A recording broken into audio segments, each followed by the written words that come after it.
দেখুন, অভিযোগ অনেকদিন আগের থেকেই ছিল। আজকে আমরা নিজেরাই গিয়েছিলাম।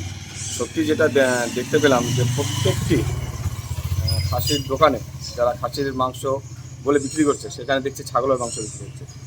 গোনা ক্ষুদিরামপল্লির দুটো দোকান বাদ দিয়ে বাকি সমস্ত দোকানে আমরা দেখতে পেলাম যে অধিকাংশই ছাগলের মাংস। মানে যদি থাকে 10টা খাসির মাংস যদি ঝুলিয়ে রাখে, তার মধ্যে দেখা যাচ্ছে যে 7টায় ছাগলের মাংস, 2টো মাত্র খাসির মাংস। এবং রেট কিন্তু খাসির মাংসের রেটে নিচ্ছে 1000 টাকা নিচ্ছে, 1200 টাকা নিচ্ছে, 1100 টাকা নিচ্ছে, কিন্তু খাওয়াচ্ছে ছাগলের মাংস। এটাই যখন আমরা অভিযোগ ছিল, তো যখন দেখতে গেলাম সত্যি মানে ভয়ানক পরিস্থিতি হয়ে আছে ইসলামপুরে। আমরা প্রশাসনের কাছে অবশ্যই জানাবো, এবং মানুষ যে টাকাটা দিচ্ছে সেই টাকাটা যার বিনিময়ে দিচ্ছে, মানে খাসির মাংসের বিনিময়ে যদি দিতে থাকে তাকে খাসির মাংসই দিতে হবে। যদি দেখুন, এটা তো আমাদের কর্তব্য, এটা আমাদের কর্তব্য। সাধারণ মানুষ আমাদেরকে ভোট দিয়েছে, তাদের জন্য যখনই সময় পাবো তখনই কাজ করব। আমরা আগের থেকে ভেবে রেখেছিলাম যে রবিবার দিন আমরা বেরোবো। আর আগেও বলেছে যে অভিযোগ ছিল আমাদের কাছে, কিন্তু মানুষ তো চেনে না কোনটা ছাগলের মাংস কোনটা খাসির মাংস। এই সুযোগটা নিয়েই তারা দেধারছে শুধু ছাগলের মাংসই বিক্রি করে যাচ্ছে প্রত্যেকটা জায়গায়। অবাক করা কাণ্ড হয়। এবং যখন চ্যালেঞ্জ করছে তারা কিন্তু চ্যালেঞ্জ করছে না। আমি বলছি আপনি চ্যালেঞ্জ করুন যে এটা খাসির মাংস না ছাগলের মাংস, তখন দোকানদার কিন্তু চুপ হয়ে যাচ্ছে। এবং তারা বলেছে যে আমরা করব না, ঠিক আছে আমরা দেখছি, কিন্তু আমরা প্রশাসনকে বিষয়টা জানাবো।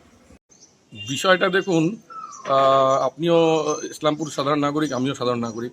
এই সাধারণ নাগরিকের স্বার্থে এবং যারা আমিষ ভোজী, যারা মাংস খেতে পছন্দ করেন, তাদের স্বার্থে আমাদের একটা অভিযান ছিল। বিগত বছর বছর ধরে আমরা ইসলামপুরের বুকে দেখে এসেছি মাংসের যে খাসির মাংসের দাম প্রচণ্ড হাইক। এখন বর্তমানে যে মাংসের দাম 1200 টাকা পর্যন্ত ছুঁয়েছে কিলো প্রতি।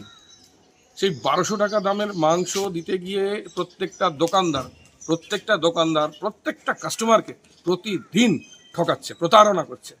এরা 1200 টাকা 1000 টাকার মূল্যে ছাগল খাওয়াচ্ছে। তো এটা হওয়া উচিত না। ইসলামপুরে এই নিয়ে ইসলামপুর পৌরপিতা বা ক্রেতা সুরক্ষা বা নাগরিক সুরক্ষা যে দপ্তরগুলো রয়েছে তারা উদাসীন। তো সেই বিষয়ে আজকে আমাদের একটা অভিযান ছিল।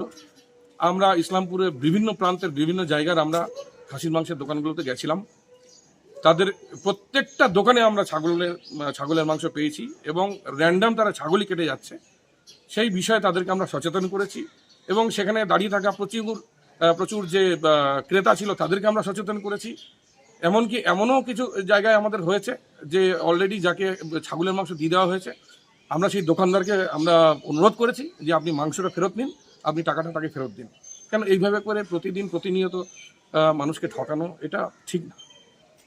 আমরা চাইছি ইসলামপুর শহর প্রশাসন, পৌরপিতা বা ক্রেতা সুরক্ষা যে দপ্তর রয়েছে বা খাদ্য সুরক্ষা যে দপ্তর রয়েছে, তারা এই বিষয়ে অভিযানটা চালানো উচিত। কেন মানুষ একটা ন্যায্য মূল্য দেবে, সে যে অর্থটা উপার্জন করছে সেও তো কষ্ট করে উপার্জন করছে। সুতরাং তার কষ্টের উপার্জিত অর্থ এভাবে করে দোকানদারের কাছে গিয়ে ঠকে যাবে, এটা ঠিক নয়, এটা হওয়া উচিত না, এটা কাম্য নয় আজকের এই আধুনিক সমাজে।